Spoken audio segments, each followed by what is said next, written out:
How about it, y'all? You got Hawg, your Southern Diablo 4 resource. Y'all, we got some updates to bring you, some live, fresh news, talking about upcoming changes, some character balancing, that huge map size, some beta stats, and a developer live stream.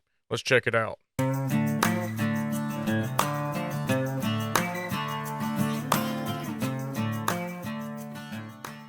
If you played the Diablo 4 beta, then this goes without saying that this game was immeasurable in the amount of awesomeness that it brought us, except for maybe if you played Druid or Barbarian, or at least that's what the majority of the community had to say upon launch day. If you played Druid or Barbarian, you surely probably had a slower time leveling your character. We get some info from Rod saying, "It's fun. You'll have to get into Sklossgen in order to use the Druid Specialization of the Spirit Animal Attunement." So he's answering that question, asking, how good is Druid after level 25? Druid players can relax a little bit knowing that this will help out their characters as the level progresses. Maticus would love to know if there's any gameplay or design changes that stem from the Diablo 4 weekends. He wanted to know whether or not his playing feedback contributed to anything. Yep, give us a few weeks, you'll hear more soon. So that sounds like they're going to be taking into account what we've got to say about the beta and making the appropriate changes. Speaking of beta, it's important that we remember the purpose of the beta, and that is to test the server. So Diablo states, as we prepare to open the gates to Sanctuary, we'd like to remind our players that Diablo 4 open beta is a test to ensure a smooth launch. So yeah, we did see excessive queue times and disconnects and some few other things going on, but this was part of the reason that we had the beta, as well as to check items and their balancing. Unknown Fowl asks, Rod Ferguson, can you please confirm if drop rates are increased for the beta? It takes a simple yes or no. Rod says they are tuned higher, yes, to give a fuller experience and better test during the beta. So the legendary drop rate was actually increased, so we will see that change, as well as the introduction of unique weapons into the game that we have yet to see. And just when we think we've got it all figured out, Joseph says, I don't think folks realize how many legendary powers exist beyond what was on display during Diablo 4's beta. There is a lot of bizarre, exciting, and truly balanced legendaries to discover when the game goes live in June. Slightly confused, do you mean that the beta didn't show us the other legendary powers on the list? Or did we just didn't get access to them because they weren't set to have a drop rate?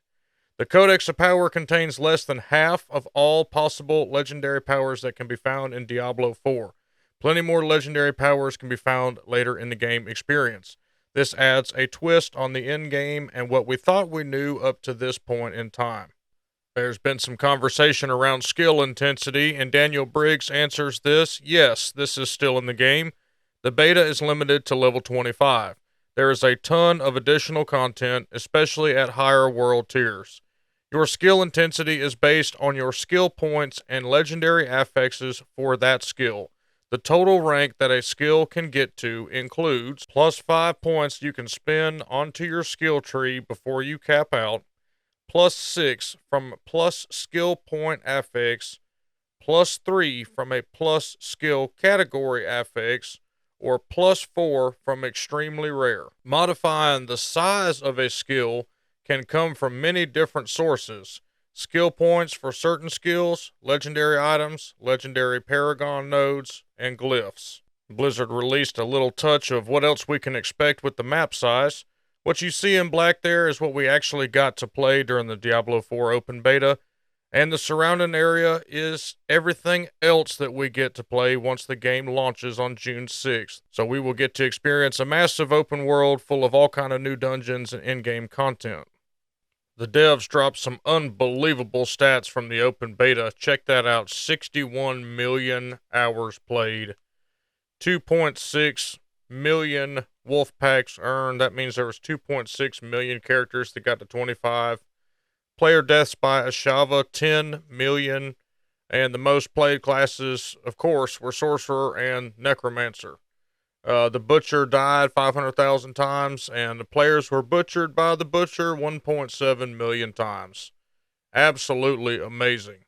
And naturally, with all this data they've been compiling, we are fiending for some more knowledge, some more info. So Adam Fletcher says, getting a lot of questions about the next developer update stream that will be in April, and we will have a special guest. The last dev stream, we mentioned that our next topic will be progression in-game systems in Diablo 4. we expect also to chat about some beta learnings. So we expect to learn a lot of stuff about the progression in the in-game systems. That'll finally answer a lot of questions that we've been having and some guesswork that's been going on in the community. Well, that's all I got to share with y'all about this update that we found out. Oh, remember, there was a big data mine breach. Check out my video pinned right here if you want to check out what the uniques are. And if you need a Discord to join, make sure to join my Discord, House of Hawg. Link is in the description. We ain't mild, we wild over there. We got Diablo 2, Diablo 3, Diablo 4 content over there for you, as well as a lot of good knowledge base, skill stuff, and players. So appreciate y'all. If you like the content, hit like, hit subscribe. We'll see you next time.